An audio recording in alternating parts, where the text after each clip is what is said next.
가식 소리 들리고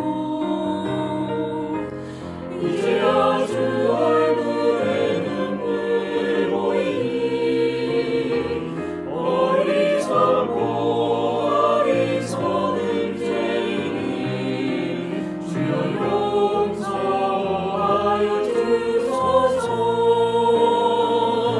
나의 모든 지식과 자랑을 주 십자가 위에 숨겨두고 주님만 내 주님만 나타내기를 간절히 원합니다.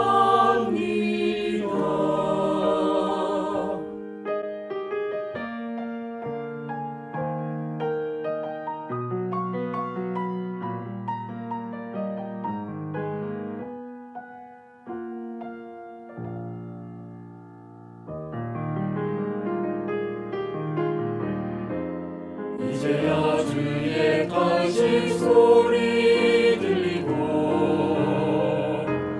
이제야 주 얼굴에 눈물 보이니 어리석고 어리석은 죄인이 주여 용서하여 주소서.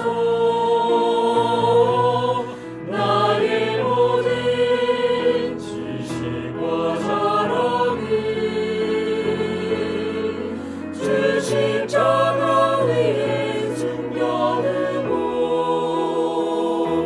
주님만 내 주님만 나타내기를 간절히 원합니다. 나의 모든 지식과 자랑을 주 십자가 위에 숨겨두고 주님만 내 주님만 나타내기를 간절히 원합니다. 간절히 원합니다.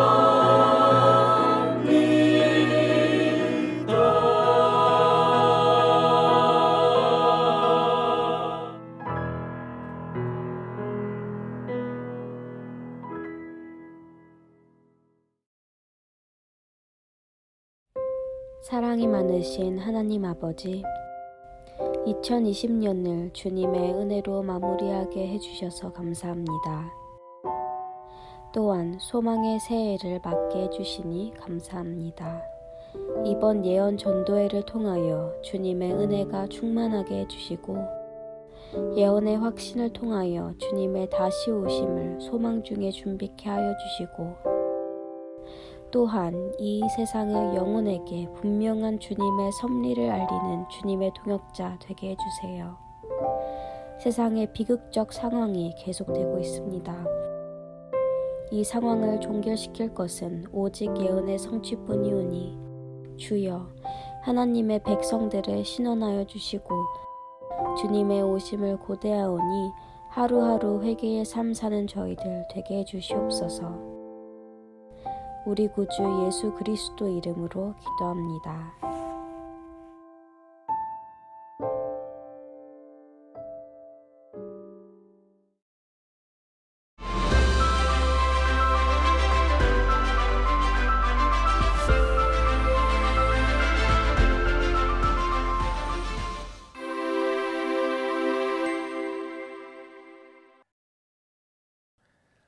안녕하십니까. 건강기별을 통한 복음 그 세 번째 시간입니다.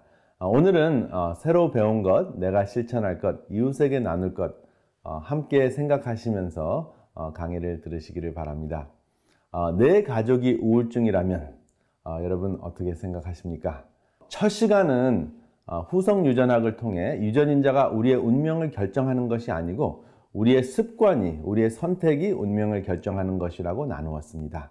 그래서 유전인자가 우리의 운명을 결정하는 것보다 우리가 우리의 삶을 결정할 수 있다는 복음, 유전인자를 통한 후성 유전학을 통한 복음을 들었습니다. 둘째 시간은 몸과 마음의 질병의 원인이 되는 염증, 몸속의 불에 대해서 말씀을 들었고요. 그 해결책을 알아보았습니다. 오늘은 코로나 블루와 같은 우울증의 해결책에 대해 나누어 보겠습니다. 누구나 우울감은 종종 있습니다. 내가 이렇게 살아서 뭐 하지? 있어도 그만 없어도 그만 아닌가? 그런 생각이 지속이 되는데 만약에 2, 3주 정도 이러한 생각이 지속이 되면 우울증으로 진행될 수도 있습니다. 그래서 오늘은 나나 내 가족이 임상적인 우울증인가? 이것을 살펴보고 해결책을 찾는 시간을 갖겠습니다. 우울증 증상은 아래 9가지 정도가 있는데요. 그 중에 5가지가 해당이 되면 임상적 우울증이라고 할 수 있습니다. 첫 번째, 거의 하루 종일 우울하다. 두 번째, 삶에 낙이 없다. 세 번째, 체중이 감소가 되거나 증가한다. 네 번째, 불면과 과수면증에 시달린다. 다섯 번째, 정신운동성 초조증이 있거나 지체증이 있다 하는 것입니다. 근데 여기 보면은 정신운동성 초조증이라는 것은 여러분 혹시 어떤 사람이 앉아 있는데 무릎을 덜덜덜 떠는 그러한 사람을 보셨나요? 그것이 바로 정신운동성 초조증입니다. 조금 말이 힘들죠? 그리고 만약에 누구에게 부탁을 했는데 굉장히 행동이 느리게 움직인다. 또 아침에 일어나는데 침대에서 나오는 시간이 너무 오래 걸린다. 이것이 바로 정신운동성 지체증입니다.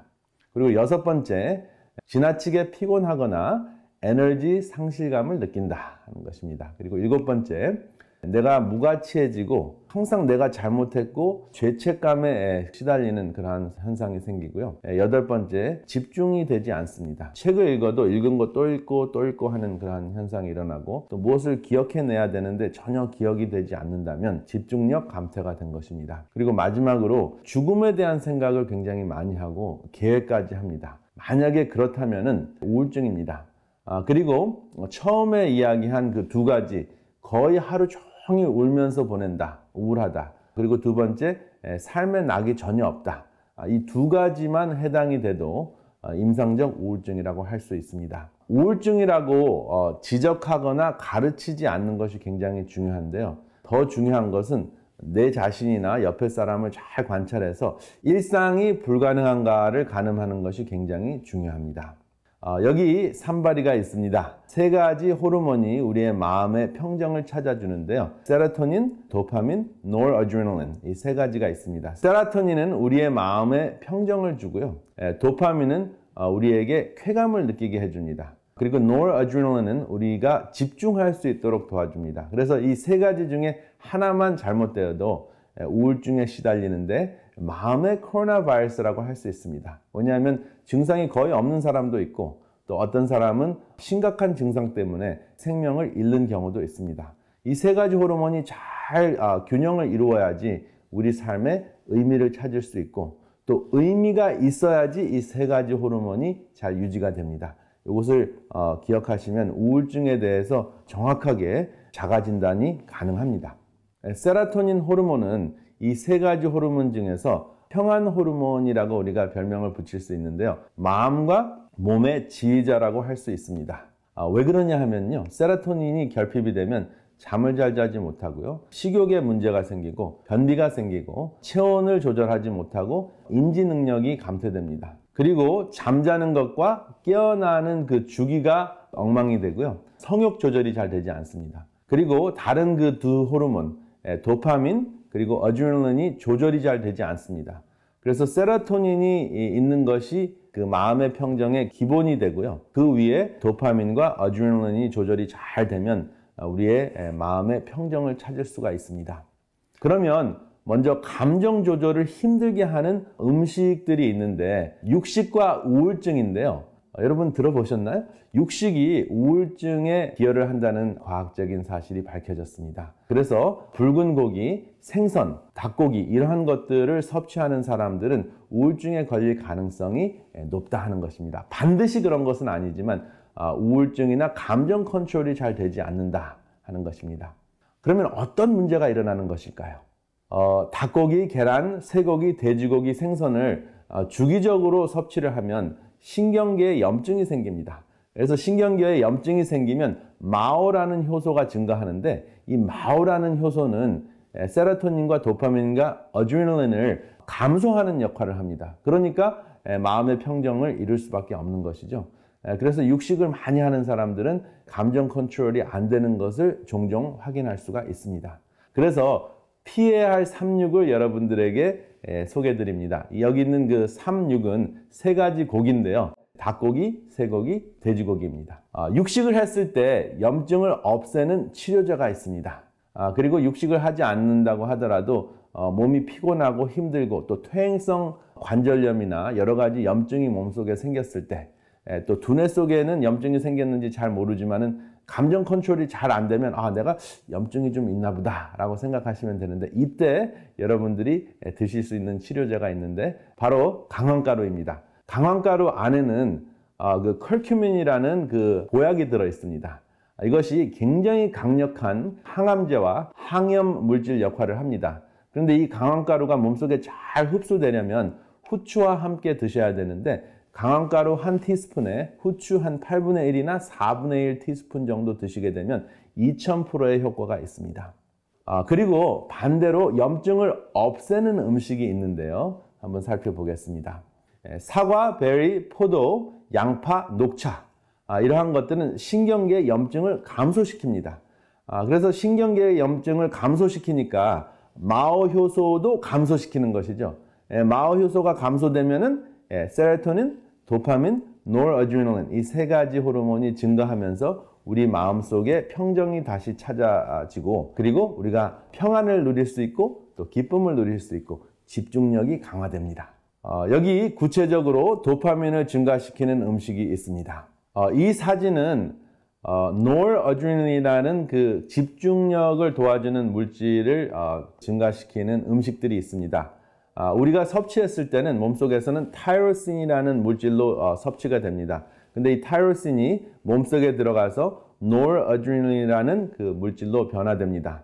근데 제가 여기 의도적으로 닭고기가 있는 사진을 선택을 했는데요. 닭고기는 좀 전에 얘기 드린 대로 염증을 일으키죠. 그래서 노르아드레날린이나 세로토닌이나 도파민을 감소시키는 역할을 하기 때문에 타이로신을 보급한다고 하더라도 큰 역할을 하지 못한다 하는 것을 기억하시면 좋겠습니다. 그러니까 여기 아보카도나 바나나나 두부와 같은 음식을 드시는 것, 또 견과류를 드시는 것이 해는 되지 않고 효과만 있는 것을 아실 수가 있습니다. 그리고 트립토판이라는 것이 있는데, 트립토판은 이런 견과류나 그 씨앗 종류에 많이 들어 있습니다. 이 트립토판은 뭘까요? 이 트립토판은 세로토닌을 만드는 원료입니다. 그래서 이러한 음식들을 충분히 드시면은 우리가 마음의 평정을 찾는데 굉장한 도움이 되고요. 또 굉장히 중요한 것은 이 음식들은 씹어야 되잖아요. 그래서 특별히 사람 때문에 마음의 평정을 잃었을 때 사람을 씹지 말고 세로토닌을 만드는 트립토판이 듬뿍 들어있는 견과류나 씨앗을 씹으시면 참 좋겠습니다. 마음의 평정을 주는 모든 그 세 가지 호르몬이 다 나오고, 또 추가적으로 우리의 마음을 기쁘게 하고 우리에게 도움이 되는 호르몬이 나오게 하는 생활 습관이 있는데, 바로 함께 운동하는 것입니다. 이렇게 함께 운동을 하면 세로토닌이 분비가 됩니다. 왜냐하면 햇빛을 쬐일 수 있기 때문에 그렇죠. 그리고 도파민은 신나는 활동을 할 때 쾌감 호르몬으로 분비가 되고요. 또 넘어지지 않고 잘 달릴 수 있고 또 운동을 해야 되기 때문에 집중력을 강화시키는 노르아드레날린이라는 호르몬이 또 나옵니다. 그리고 함께 했을 때 나오는 호르몬, 바로 옥시토신이 분비가 됩니다. 이 옥시토신은 함께 할 때 나오기 때문에 어떠한 효과가 있느냐 하면은 포용력을 증가시키고요. 신뢰감을 증가시키기 때문에 정말 힘들고 어려울 때 중요한 것은 이 옥시토신이거든요. 그래서 우리가 힘든 것, 고통과 괴로움을 견딜 수 있는 탄력을 주는 매우 중요한 호르몬인데, 함께 운동했을 때 이 호르몬이 나온다 하는 거 기억하시고, 코로나 바이러스 이 사태에 좀 떨어져서 함께 운동하는 것 한번 실천해 보시기 바랍니다. 그리고 우울증이 생기는 가장 큰 이유가 무엇이냐면 해결되지 않는 스트레스 때문에 그렇습니다. 마음속에 염증이 생기고 자포자기하게 되고 우울감이 우울증으로 진행이 됩니다. 그런데 이것의 해결책은 문제보다 더 큰 의미가 있는 것을 선택을 했을 때 이것을 극복할 수 있다 하는 것이 연구 결과로 발표가 됐습니다. 탄력을 키우는 가장 좋은 방법은 우울증의 원인을 찾는 것보다 우울증을 일으키는 문제보다 더 큰 의미 있는 삶을 선택하는 것입니다. 그 삶을 선택하는데 굉장히 중요한 것이 필요한 삼육입니다. 몸이라는 개념과 분별력이 있고 그리고 산제사가 있습니다. 이것은 로마서 12장 1절과 2절에 있는 말씀인데 하나님께서 우리의 몸을 하나님께서 기뻐하시는 산제사로 드리라. 이것이 너희가 드릴 영적 예배니라 라고 말씀을 하셨는데요. 그리고 분별하도록 하라고 말씀을 하셨는데 바로 이것이 우울증을 극복하는 굉장히 중요한 삼육입니다. 이 중에서 가장 중요한 것이 무엇이냐면 산제사인데요. 영어로 산제사 하면은 living sacrifice잖아요. 구약 시대에는 죽은 dead sacrifice, 짐승을 잡아 죽여서 하나님께 예배를 드렸습니다. 하나님께 헌신의 표시를 했습니다. 사죄하는 예식을 드렸는데 이제는 예수님께서 십자가에 달려 돌아가셔서 우리에게 구원을 주신 그 이후에는 죽은 제사가 아니라 산 제사를 드려야 하는 것이죠. 그것이 바로 섬김의 삶입니다. 그러니까 우울증을 일으키는 스트레스나 문제보다 훨씬 더 큰 것이 무엇이냐면 누군가에게 필요한 사람이 되는 것입니다. 제가 첫 번째 시간에 그 삶의 의미를 찾는 가장 중요한 것이 거창한 것에 있지 않고 옆에 있는 사람보다 조금 더 힘을 내서 그 사람에게 필요한 사람이 되는 것이라고 말씀을 드렸죠. 근데 바로 이것이 산제사의 핵심입니다. 누군가의 필요한 존재가 되는 것이 바로 섬김이고 문제보다 더 큰 것을 선택하는 것인데 섬기려면 옆에 있는 사람보다 또 주위에 있는 사람보다 낮은 곳을 찾아가면 됩니다. 더 낮아져야 되거든요. 왜냐하면 높은 곳으로 솟아오르는 분수보다 낮은 곳으로 추락하는 폭포가 더 힘이 있기 때문입니다. 이것이 바로 섬김이요 산제사의 비밀입니다. 그런데 그 낮은 곳으로 찾아가면 바로 그곳에 예수가 계십니다. 파도를 베고 주무시는 예수를 여러분들이 만나실 것입니다. 그리고 바로 그곳에서 평안과 의미를 찾으실 수 있습니다. 파도를 베고 주무시는 예수, 여러분 낮은 곳으로 가셔서 함께 예수님을 만나는 여러분들과 제가 되시기를 이 시간에 간절히 바랍니다.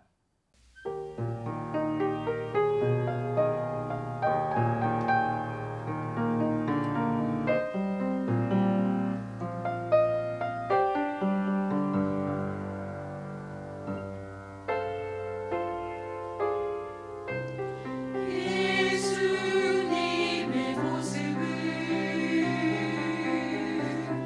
생각하며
수많은 고대 신화나 설화 속에는 하나님께서 인간을 창조하신 것처럼 신들이 인간을 창조한 이야기가 나옵니다.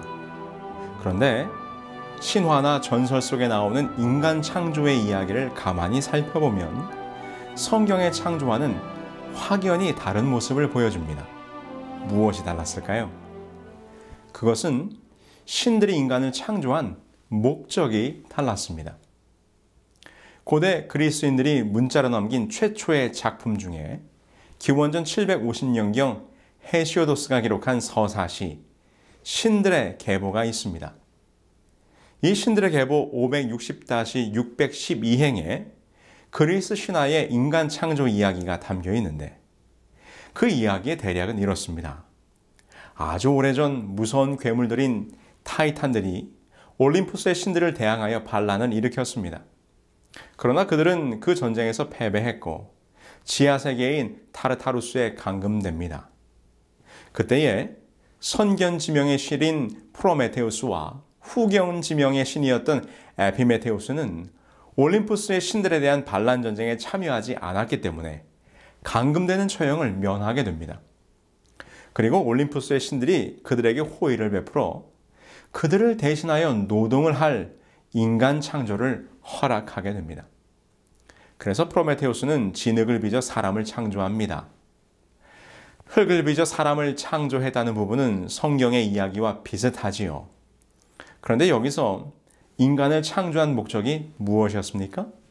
네, 신을 대신하여 노동을 시키기 위해 인간을 창조했다는 것입니다. 이것이 그리스 신화의 이야기입니다. 그럼 고대 근동의 신화 속 인간 창조 이야기는 어떨까요?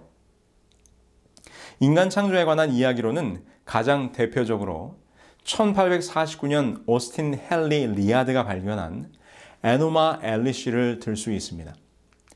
에노마 엘리시의 6번째 토판 중에는 다음과 같은 인간 창조 관련 이야기가 등장합니다. 마르둑은 신들의 말을 들었다. 그는 지혜로운 일을 하고자 하는 마음을 먹었다. 그는 입을 열어 에아에게 말했다. 그가 마음에 가진 계획을 그와 상의했다. 제가 핏줄을 묶어서 뼈를 만들어 사람을 만들 것입니다. 사람에게 신들의 노역을 감당시키고 그들로 쉬게 할 것입니다. 에노마 엘리시에서 묘사하고 있는 인간 창조의 목적도 동일합니다. 신들을 대신할 노동력을 확보하여 신들에게 안식을 주기 위함이었습니다. 이처럼 각 문면 속에 등장하는 인간 창조의 이야기를 보면 인간을 창조한 신에 대한 설명은 달라도 신의 멍에를 대신 지우기 위해 인간을 창조했다는 인간 창조의 목적은 매우 유사합니다. 결국 인간은 왕의 모습으로 하강한 신을 위하여 죽도록 일하며 왕을 섬기는 삶을 살아야 했던 것입니다. 다시 말해서 고대 문명 속 사람의 운명은 그저 노동하는 삶, 쉼 없는 삶을 살아가도록 만들어졌다는 것이지요. 그런데 이런 신화 사상에 400여 년간 젖어있던 이스라엘 백성들에게 여호와께서는 그들이 알아왔던 애굽의 신들과는 전혀 다른 말씀을 주시는 것입니다. 안식일을 기억하여 거룩히 지키라. 엿새 동안은 힘써 내 모든 일을 행할 것이나 일곱째 날은 내 하나님 여호와의 안식일인즉 너나 내 아들이나 내 딸이나 내 남종이나 내 여종이나 내 가축이나 내 문 안에 머무는 객이라도 아무 일도 하지 말라. 이는 엿새 동안에 나 여호와가 하늘과 땅과 바다와 그 가운데 모든 것을 만들고 일곱째 날에 쉬었음이라. 여호와께서 모세를 통하여 주신 10계명의 네 번째 안식일 계명입니다. 하나님께서는 안식일 계명을 통하여 이렇게 말씀하십니다. 안식일이 되면 일을 멈추고 쉬어라. 이 얼마나 놀라운 말씀입니까? 그들이 이전까지 살았던 애굽이라는 곳에서는 모든 인간은 그들을 창조한 신들을 위하여 평생을 죽도록 일해야 했는데 이제 그들을 애굽에서 구원하신 여호와는 제7일 안식일에는 모든 것을 멈추고 쉬라고 명령을 주시는 것입니다. 그런데 여러분, 그 안식일에 쉬라고 하는 근거가 무엇이었습니까? 천지와 만물이 다 이루어지니라. 하나님이 그가 하시던 일을 일곱째 날에 마치시니 그가 하시던 모든 일을 그치고 일곱째 날에 안식하시니라. 하나님이 그 일곱째 날을 복되게 하사 거룩하게 하셨으니 이는 하나님이 그 창조하시며 만드시던 모든 일을 마치시고 그날에 안식하셨음이니라. 그렇습니다. 그 여호와께서 이 세상을 창조하시고 일곱 번째 날 곧 안식일에 쉬셨습니다. 내가 쉬었으니 너도 나와 같이 쉬자. 나와 같이 안식일을 누리자. 이렇게 말씀하시는 것입니다. 그분이 안식일을 쉬신 것처럼 우리도 그분처럼 안식일에 쉬어야 한다.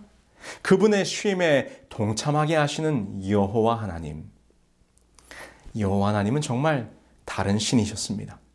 그들이 평생 살면서 경험하고 섬겨왔던 애굽의 신들과는 전혀 다른 분이셨습니다. 여호와는 그가 창조한 인간들에게 쉼과 안식을 허락하시는 분이었습니다. 그분의 쉼에, 그분의 안식에 나와서 함께 쉬자고 말씀하시는 것입니다.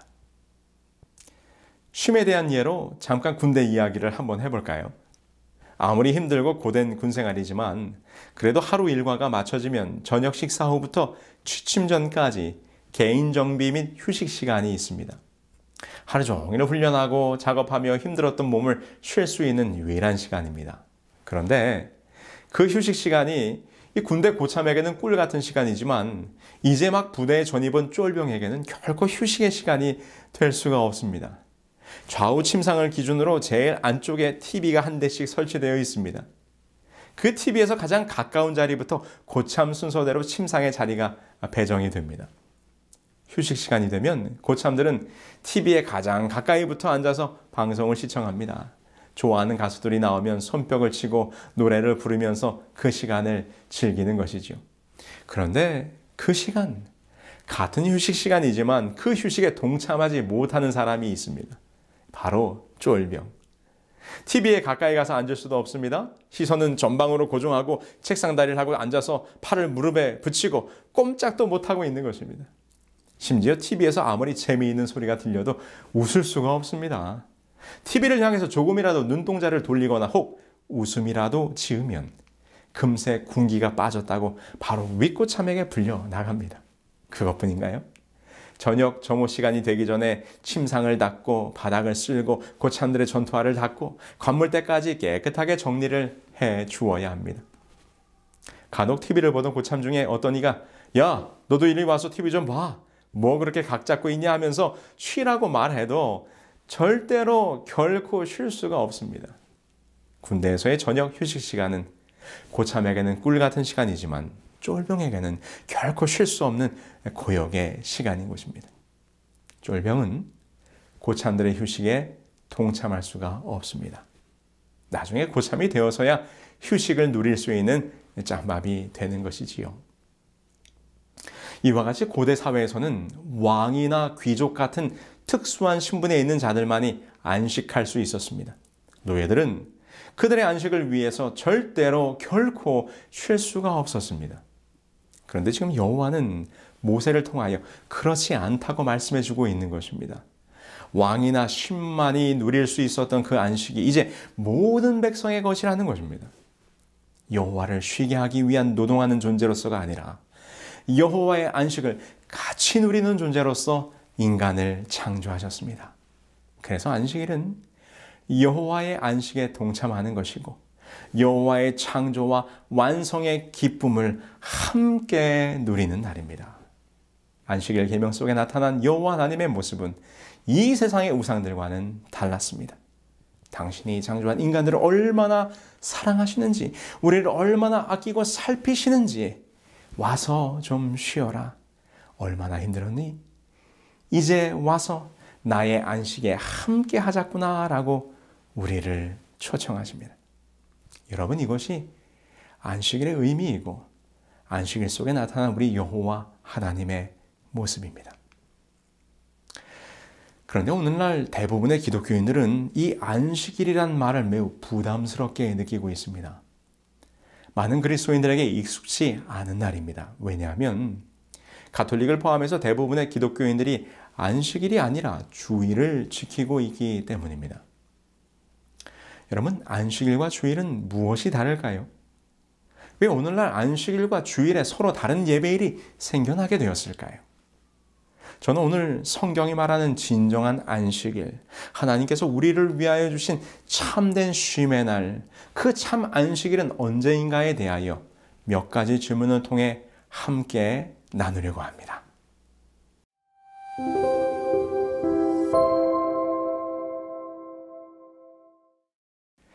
여러분 어떻습니까? 안식일이 정녕 유대인들에게만 주어진 날일까요? 출애굽기 20장 8절에 보면 안식일을 기억하여 거룩하게 지키라는 계명을 주셨습니다. 이는 분명 시내산에서 이스라엘 백성들에게 선포된 말씀이죠. 하나님께서는 오랜 세월 이방에서 사는 동안 그들이 잊고 살았던 여호와의 존재와 그분이 어떠한 분이신가를 가르치셨습니다. 그리고 그들에게 언약으로 십계명을 주셨습니다. 십계명에서 보듯이 여호와께서는 안식일을 기억하여 지켜야 될 날로서 그의 백성들에게 주신 것임을 분명히 보게 됩니다. 이후에 구약의 모든 이스라엘 역사를 살펴보면 그들은 안식일을 지켜왔습니다. 그러나 우리가 오해하지 말아야 할 것은 십계명이 시내산에서 주어졌기 때문에 시내산 이전의 시대에는 십계명이 없었다고 생각하는 것입니다. 그러나 그렇지 않습니다. 십계명은 오랜 이방에서의 삶을 통하여 그들이 잊어버렸던 하나님과의 언약과 말씀을 다시금 새롭게 하시고자 돌판에 기록하여 주신 것입니다. 그러나 십계명에 기록된 10가지 계명은 시내산 이전부터 있었던 것입니다. 왜 요셉이 보디발의 아내를 범하지 않았습니까? 그것은 이미 그들의 마음속에 간음하지 말라 하나님의 계명이 있었기 때문이지요. 물론 안식일도 마찬가지입니다. 창세기 2장 1절로 3절을 보실까요? 천지와 만물이 다 이루니라. 하나님의 지으시던 일이 일곱째 날이 이를 때에 마치니 그 지으시던 일이 다음으로 일곱째 날에 안식하시니라.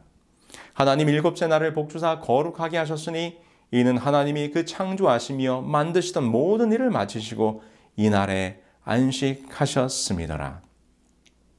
안식일은 태초에 이 세상을 만드신 창조의 기념일로서 이미 인류의 조상에게 주어진 날이었습니다. 그러므로 안식일은 유대인들만을 위한 날이 아니라 모든 인류를 위하여 주신 하나님의 참된 쉼의 날인 것입니다.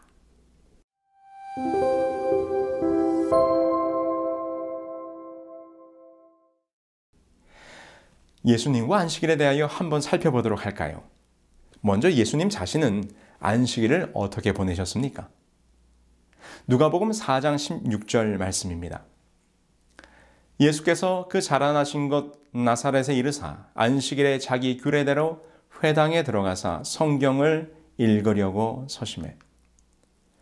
누가복음의 기록에 보면 예수님께서 안식일에 회당에 들어가서 성경을 읽으셨다고 기록하고 있습니다. 그런데 우리의 눈을 끄는 표현은 자기 규례대로라는 말이지요. 개역개정에서는 늘 하시던 대로라고 번역하고 있습니다. 이 부분의 헬라어 의미는 그의 습관대로라는 말입니다. 이것은 예수님께서 이 땅에 오셔서 그의 어린 시절부터 쭉 해오던 대로 안식일을 지키던 모습을 우리에게 분명히 보여주고 있습니다. 구약의 안식일이 예수님 당시에도 이어졌음을 보여주는 것이고 예수님 본인도 안식일을 구별하였음을 우리에게 알려주고 있는 것입니다. 물론 예수님께서 안식일 문제로 인하여 유대의 관원들과 논쟁을 하신 적이 있습니다. 바로 마태복음 12장에 기록된 안식일에 밀 이삭을 취하여 먹은 일과 안식일에 손 마른 사람을 고치신 두 사건의 일입니다. 안식일에 밀밭 사이로 거니시던 중 배가 고팠던 제자들이 밀 이삭을 잘라 먹었습니다. 이 장면을 보고 바리새인들이 어찌하여 안식일을 범하느냐고 따지게 됩니다. 또 하나는 안식일에 손 마른 사람을 치료하시면서 안식일에 구덩이에 빠진 양은 구하면서 어찌 사람을 구하는 것이 안 되겠느냐 반문하셨습니다. 이는 안식일은 아무 일도 하지 않는 날이 아니라 선을 행하는 날인 것을 가르쳐 주신 것이지요. 이처럼 예수님께서 유대의 지도자들과 안식일에 관하여 토론하셨습니다. 그러나 이 논쟁의 내용은 안식일을 어느 날 지킬 것이냐, 안식일을 지켜야 되느냐 말아야 되느냐가 아니고 안식일을 지키는 그 정신에 관한 것이었습니다. 안식일은 아무 일도 하지 말라는 계명대로 안식일은 정말 아무 일도 하지 않아야 한다고 생각했던 바리새인들에게 예수님께서 안식일의 정신은 아무것도 하지 않는 것이 아니라 선한 일을, 사랑을 나누는 날이라는 것을 다시금 깨우쳐 준 것이죠. 마태복음 12장의 논쟁은 안식일의 폐지나 날짜의 변동에 대하여 말씀하신 것이 아닙니다.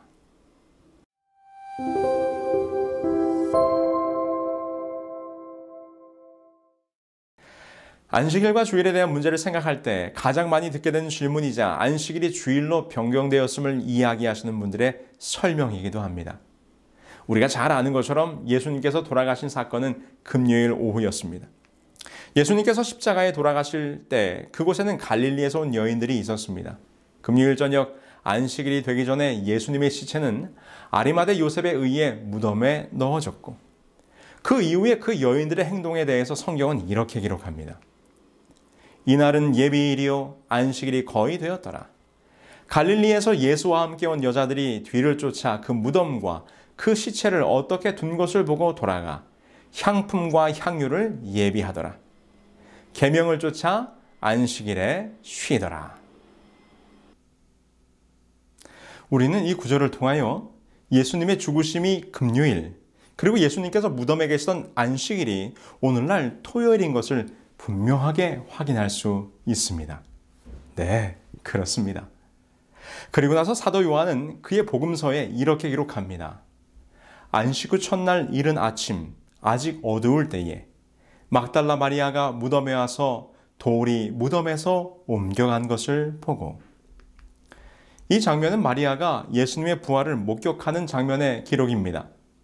이곳에 분명히 그날이 언제인지를 언급하고 있는데 안식 후 첫날 이른 아침이라고 기록합니다.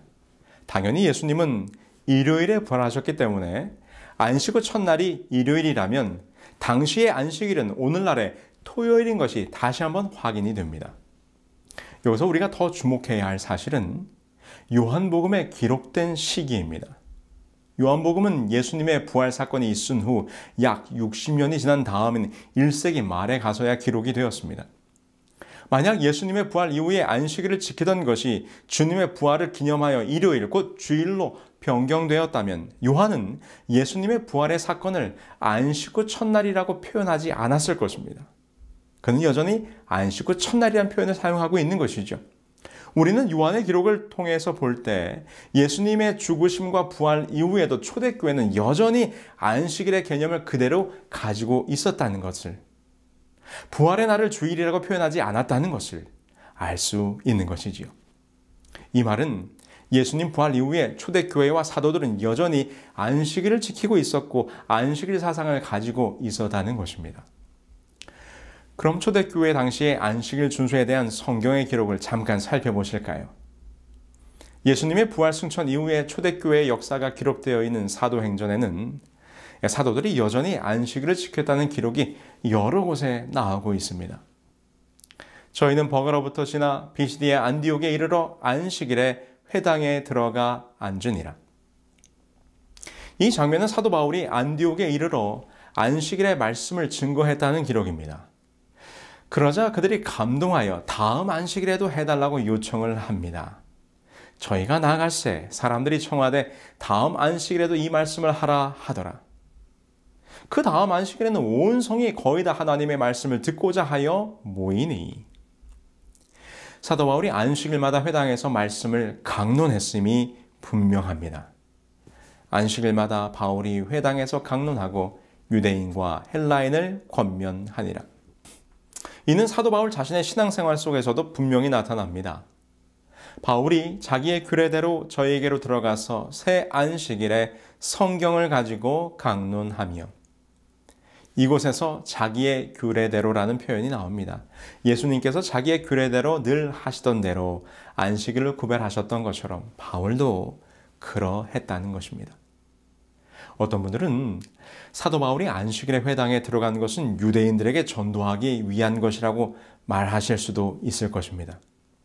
그러나 사도 바울은 회당이 없는 곳에서도 안식일에 예배드릴 곳을 찾았다는 것을 아셔야 합니다. 안식일에 우리가 기도처가 있는가 하여 문 밖 강가에 나가 거기 앉아서 모인 여자들에게 말하더니, 이 장면은 바울이 빌립보에 도착했을 때의 기록으로 안식일이 된 것입니다. 그래서 그들은 안식일 예배를 위한 장소를 찾게 되었으나 그곳에는 회당이 없었습니다. 그러자 강가의 한적한 곳으로 나아가 안식일 예배를 드리는 장면인 것입니다. 예수님의 부활 이후에도 초대교회가 안식일을 준수하였음이 분명합니다. 이것은 예수님의 예언의 말씀을 통해서도 다시 한번 확인이 됩니다. 그날에는 아이벤 자들과 젖먹이는 자들에게 화가 있으리로다. 너희의 도망하는 일이 겨울에나 안식일이 되지 않도록 기도하라. 예수님께서는 서기 70년경에 이루어질 예루살렘의 멸망을 내다보시면서 안식일에 도망하지 않도록 기도하라고 권면하셨습니다. 이것은 그분의 부활 이후에도 안식일 준수를 지극히 당연한 일로 생각하셨다는 것입니다. 이렇듯 성경은 창세로부터 사도시대까지 한결같이 오직 안식일만이 구별하여 거룩히 지켜질 날로서 언급되어지고 있는 것입니다. 성경 그 어디에도 주일이라거나 일요일 준수에 대하여 기록하고 있지 않습니다. 오히려 굳이 주일, 곧 주님의 날이 언제인가를 생각해 본다면 성경은 이렇게 기록하고 있습니다. 인자는 안식일의 주인이니라.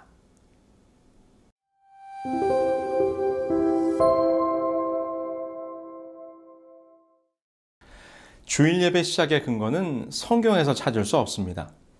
몇몇 성경절들을 주일 예배 근거로 제시하고 있으나 모두 성경의 문맥에서 벗어나 적용하는 의견들입니다. 그래서 주일 예배의 기원은 역사에서 찾을 수밖에 없습니다. 자, 지금부터 설명해 드리도록 하겠습니다. 사실 기독교는 그 근원이 유대계의 모습과 많이 닮았기 때문에 초대교회 그리스도인들은 유대교와 자신들을 구별하고자 하는 노력을 많이 해왔습니다. 그런데 초대교회가 자리를 잡아가기 시작하던 무렵 로마의 하드리아누스 황제 때에 유대인들이 반란을 일으키게 됩니다. 원래 하드리아누스는 화친 정책을 통해 유대인들을 잘 대해주었고 AD 70년에 무너진 성전 재건까지 약속했었기 때문에 이 유대인들과의 관계가 아주 좋았습니다. 그러나 황제가 약속했던 성전 재건 약속을 지키지 않자 이에 배신감을 느낀 유대인들이 큰 반란을 일으키게 되었던 것이죠. 이때 유대인들에 대한 대대적인 학살이 자행되면서 유대인들을 핍박하기 위한 다음의 3가지 금지령이 내려지게 됩니다. 첫 번째, 토라, 모세오경의 사용 금지. 두 번째, 할례 금지. 세 번째, 안식일 예배 금지. 그리고 이 3가지 금지령을 어기면 사형으로 다스렸습니다. 그런데 이 금지령 때문에 초대교회가 덩달아 피해를 보게 됩니다. 왜냐하면 당시 로마 제국의 위정자들의 눈에 기독교는 유대교의 한 분파로밖에는 인식되지 않았기 때문입니다. 그 이유는 이러했습니다. 첫 번째, 유대인들이 신봉하는 같은 하나님을 믿는다는 점. 두 번째, 두 부류가 모두 구약 성경을 사용하고 있다는 점. 세 번째, 모두가 안식일을 지키고 있다는 점이었습니다. 그래서 당시의 교회 지도자들은 황제에게 유대인들과 기독교인들을 다르게 취급해달라고 하는 요청을 하게 됩니다. 다음은 그러한 변증서의 한 부분입니다. 디오그네투스 폐하께, 폐하께서 그리스도인의 종교에 관하여 알아보시기를 원하시며 또 이 문제에 관하여 정확하고 주의 깊은 조사를 하여 보기를 원하시는 줄 아나이다. 예컨대 그리스도인들은 어찌하여 유대인들의 미신을 따르지 않는지에 대해서 말입니다. 그리스도인들은 하나님을 유대인이 경배하는 듯한 그 같은 형식으로 섬기지 않습니다. 그러나 황제는 이를 무시하고 유대인과 그리스도인 사이에 차별을 두지 않았고 박해는 여전히 계속됩니다. 결국 교부들은 유대인들과의 차별화와 로마의 이교도들과의 동질화를 고려하지 않을 수 없었고 이를 위해서 구약의 하나님 대신 신약의 하나님을 강조하였으며 이교도와의 동질화를 위한 명목으로 안식일 대신 당시에 태양신을 섬기는 이교도들의 예배일인 일요일 예배가 서서히 교회 안에 들어오게 된 것입니다. 이러한 역사의 흐름 속에서 기독교로 개종한 로마의 컨스탄틴 황제는 321년에 일요일을 공식적인 휴일로 선포하게 되었으며 그 내용은 다음과 같습니다. 이 태양을 존경하는 날에 모든 관공리들과 각 도시의 주민과 제조공장의 종업원들은 휴업하라. 그러나 농촌에서 경작에 종사하는 농민은 자유로이 노동할 수 있다. 이는 씨를 뿌리고 포도를 심는데 불리할까 염려됨이라. 이것은 일요일 예배가 정치적으로 법제화된 최초의 역사적 사실입니다. 여기 기록을 한번 보실까요? 유세비우스에 의하면 일요일을 합당하게 준수하도록 하는 법을 최초로 제정한 사람은 컨스탄티누스인데 그는 전 로마 제국에 일요일을 규칙적으로 경축하라고 명령하였다. 이 법령은 그리스도교 역사의 새로운 장을 여는 중요한 기점이 되었습니다. 이 법령을 통해서 컨스탄틴 황제는 제국 내의 2대 종파, 즉 태양신을 숭배하는 이교도들과 또 다른 태양이신 그리스도를 숭배하는 기독교도들을 일요일로 묶어서 단일 종교로 융합해 보려는 야심적인 종교 정책을 시도했던 것입니다. 이와 같이 일요일 예배는 비성서적인 배경을 가지고 매우 인위적이면서도 이교적인 방법으로 교회 안에 들어와 자리를 잡게 되었습니다. 그리고 당시 로마 교회는 이러한 로마의 정치적 사회적 분위기와 조화를 이루기 위해 종교회의를 통하여 일요일 예배를 합법화하는 시도를 하게 됩니다. 성경의 건의가 아닌 교회의 총회를 통해서 일요일 예배를 결의하게 된 것이지요. 일요일 예배에 대한 종교회의의 결의들을 한번 보실까요? 325년 니케아 종교회의, 태양의 날 일요일을 부활절로 성수하도록 결의하게 됩니다. 근본 소집된 총회에서 지극히 성스러운 부활절 일자에 관한 문제가 토의되었다. 그리고 이 문제는 참석자 전원의 연합 일치된 판정으로 잘 해결되었다. 즉, 이 부활절은 각처에 있는 모든 그리스도인들이 같은 한 날에 반드시 준수되어야 한다는 것이다. 그리고 343년 사르디카 회의에서는 태양의 날 일요일을 부활의 날이란 미명 아래 일요일 신성론으로 부각시키면서 주의 날로 개칭하고 교역자가 여행으로 주의 날을 3번 범하면 제명시킬 것을 종규 11조에 명시하도록 의결하게 됩니다.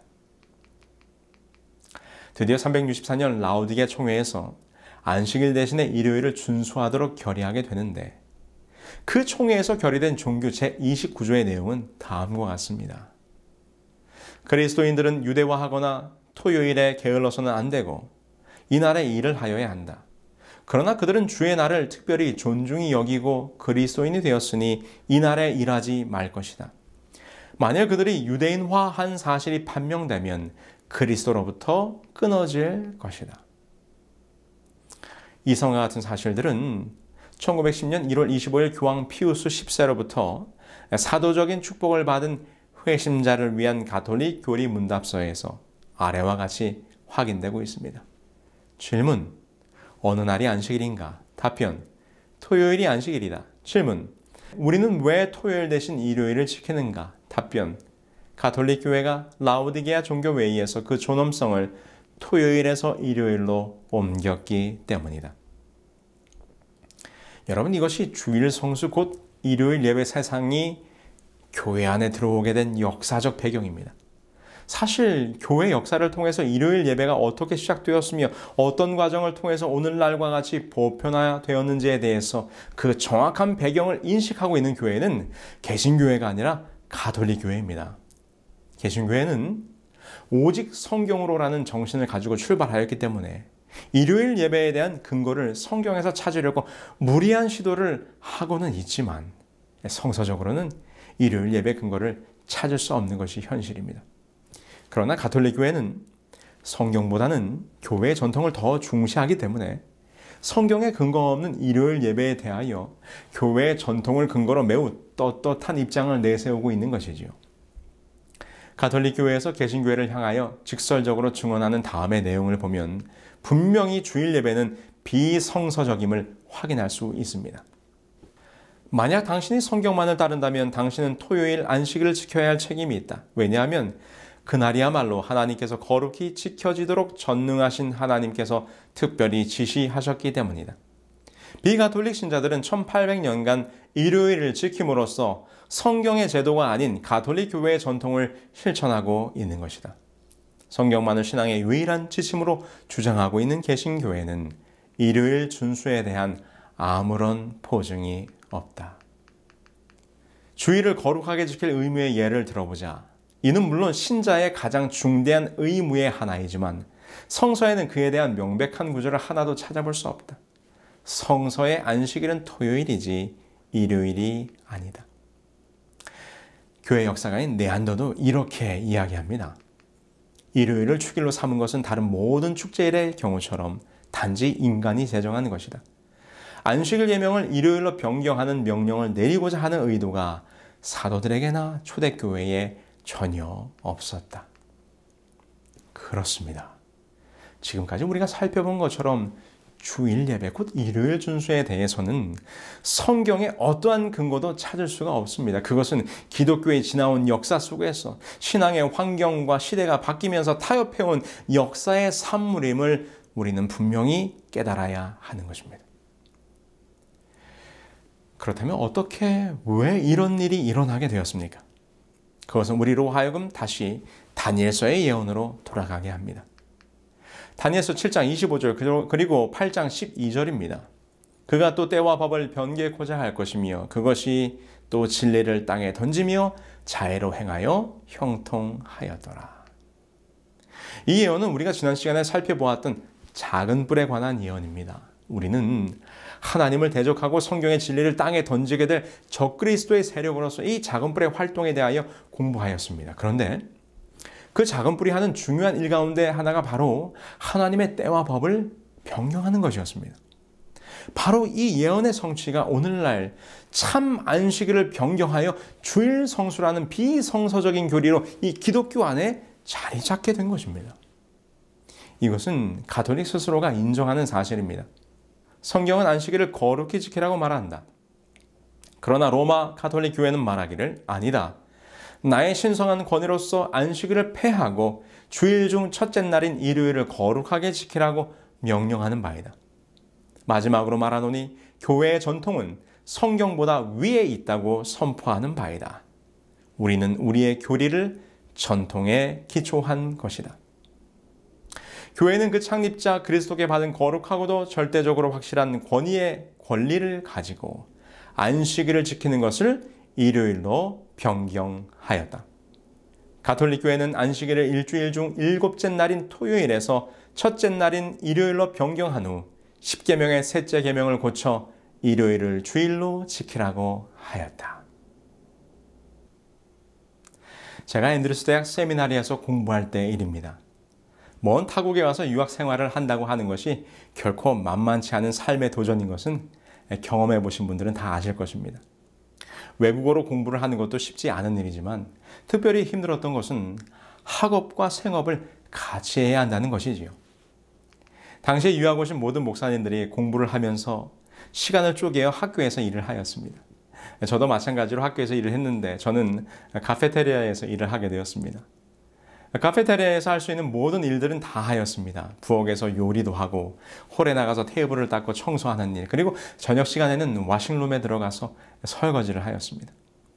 그러던 어느 날, 그날은 수요일이었고 제가 배정받은 시간은 저녁 8시부터 밤 10시까지 설거지를 하는 것이었습니다.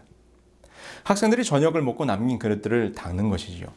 물론 그 많은 그릇들을 손으로 닦지는 않습니다. 남은 음식물과 쓰레기들을 정리한 후에 접시를 커다란 기계에 집어넣으면 그곳에서 세척이 되어서 나오는 것입니다. 그런데 한참 잘 돌아가던 기계가 멈춰 섰습니다. 확인을 해보니 그릇을 닦는 세제가 다 떨어진 것이었습니다. 그러나 늘 있는 일이었기에 저는 늘 하던 대로 세제를 찾으러 자재 창고로 들어갔습니다. 그런데 창고를 이리저리 아무리 찾아도 식기세척용 세제가 없는 것입니다. 그래서 식당 매니저를 찾아갔습니다. 그리고 상황을 설명했지요. 그러자 그 매니저가 본인이 찾아보겠다고 하더니 결국은 재고가 없다면서 기계를 돌리지 말고 손으로 그릇을 다 설거지하라는 것입니다. 어떡합니까? 조금은 황당했지만 할 수 없이 설거지를 하기 시작합니다. 그런데 아무리 해도 산더미처럼 쌓여있는 접시들이 줄지를 않는 것입니다. 시간은 점점 지나서 밤 12시가 다 되어 가는데 제 마음속에 짜증이 좀 나기 시작했습니다. 매니저라는 사람이 미리미리 물품을 준비해 둬야지 그 세제가 하나 없어서 이 고생을 하는가. 화가 조금 난 저는 다시 창고로 들어갔습니다. 그런데 그 창고에는 기계용 세제가 아닌 매뉴얼용 세제가 남아 있었습니다. 매뉴얼용은 기계에 넣어 사용하는 것이 아니고 손으로 세척할 때 사용하는 세제였습니다. 그런데 보니까 그 모양이 기계용과 똑같이 생긴 것입니다. 여러분께서 지금 그림을 보고 있는 것처럼 말입니다. 색깔이 서로 조금 다를 뿐 모양은 똑같이 생겼어요. 그래서 제가 그 매뉴얼용 세제를 가지고 왔습니다. 그런데 그때 아프리카에서 온 한 목사님과 제가 같이 일을 하고 있었는데 그 목사님께서 이것은 기계에 넣으면 안 된다고 하시면서 말리시더라고요. 그러나 제가 고집을 펴서 괜찮다고 내가 책임지겠다고 하고는 그 세제를 집어넣었습니다. 제가 생각한 대로 그 기계의 모양이 딱 맞아 떨어졌습니다. 그리고는 기계를 작동시켰습니다. 그러자 얼마나 잘 돌아가는지 제가 의기양양해서 이제 빨리 일을 끝내고 하자고 하면서 접시들을 기계에 집어넣기 시작합니다. 그런데 잠시 후에 일이 벌어졌습니다. 무슨 일일까요? 아마도 세제에 대해서 아시는 분이라면 금방 눈치채셨을 것입니다.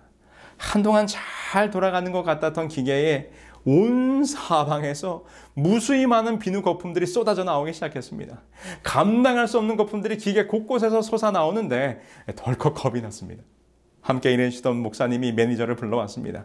그리고 달려온 매니저가 저에게 무슨 일이냐고 물었습니다. 그래서 제가 자초지종을 이야기했습니다. 그랬더니 그 사람이 앞으로는 절대로 이런 일이 없도록 하라면서 기계의 덮개를 다 분해하고 속에 들어찬 비누 거품들을 다 청소하라는 것입니다. 왜 이렇게 되었습니까? 기계용 세제와 매뉴얼용 세제는 모양은 같지만 그 농도가 달랐던 것입니다.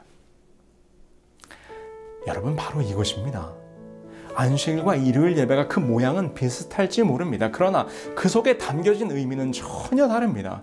오늘 하나님께서 우리에게 말씀하십니다. 안식일을 기억하여 거룩히 지키라. 내가 너를 구별하여 축복한 이날, 이 참된 안식일, 이 진정한 쉼의 날에 나와 함께 하자고 초청하십니다. 그런데 오늘날 많은 그리스도인들이 성경에 근거하지 아니한 기독교의 변질된 역사 속에서 등장한 일요일 예배를 준수하고 있습니다. 여러분, 우리는 깨달아야 합니다. 아무리 모양이 비슷해도 아닌 것은 아닌 것입니다. 하나님께서 우리에게 주신 참 안식일을 바꿀 수 없는 것입니다. 참된 쉼의 날, 안식일, 우리가 잃어버렸던 이 참 안식일을 회복해야 하지 않겠습니까? 이 세상의 신들과는 달리 나와 함께 쉬자, 나의 안식으로 들어오라고 초청하시는 우리 주님의 사랑과 은혜가 바로 이 안식일 속에 담겨져 있는 것입니다. 주께서는 오늘 우리를 초청하십니다. 수고하고 무거운 짐진 자들아, 다 내게로 오라. 내가 너희를 쉬게 하리라. 오늘 이 시간 진리 안에서 참된 쉼을 발견하시는 여러분 모두가 되길 바라면서 말씀을 마치겠습니다. 그들은 모두 주가 필요해 모두 알게 되리 사랑의 주님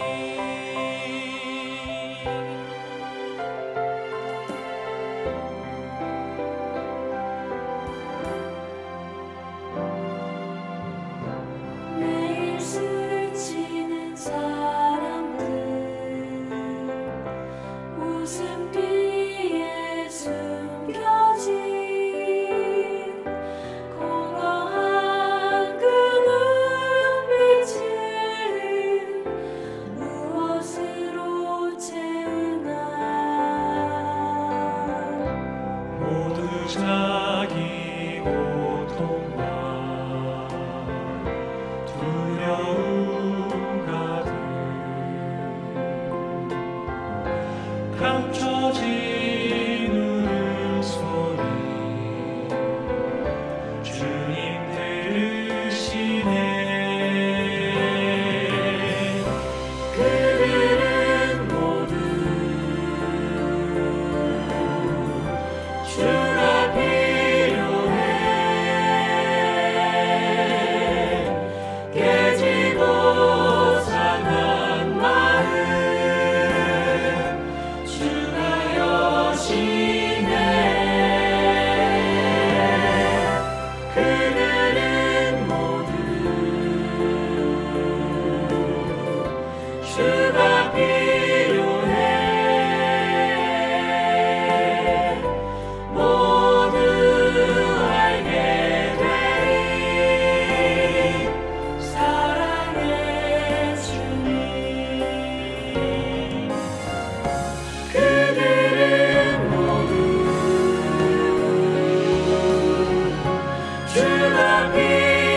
하늘에 계신 저희들의 아버지 하나님, 우리들을 창조하시고 우리들에게 참된 쉼을 허락하기 위하여 마련하신 참 안식일이 어느 날인지를 분명히 깨닫게 해주셨으니 감사합니다. 앞으로 이 안식일을 기억하여 거룩히 지키며 살기로 저희들 결심했사오니 항상 이 안식일에 살아계신 하나님, 창조주 하나님을 만나는 우리 모두가 될 수 있도록 도와주시기를 예수 그리스도의 이름으로 기도합니다. 아멘. 내일 이 시간에는 각 지역 사이트별 온라인 소그룹이 운영됩니다. 각 지역 사이트의 온라인 소그룹 리더들과 함께하는 강의 내용 질의 응답 및 영적 친교의 시간에 참여하실 수 있습니다. 참여 방법은 itiswrittenkorea.com에 들어오셔서 메인 페이지에서 세미나 등록하기 버튼을 누르신 후 접수사항을 기입하여 주시면 여러분들이 거주하시는 곳에서 가장 가까운 지역 사이트에서 운영되는 온라인 소그룹에서 초청 링크를 보내드립니다. 꼭 참여하셔서 아름다운 영적 교제를 나누시기 바랍니다.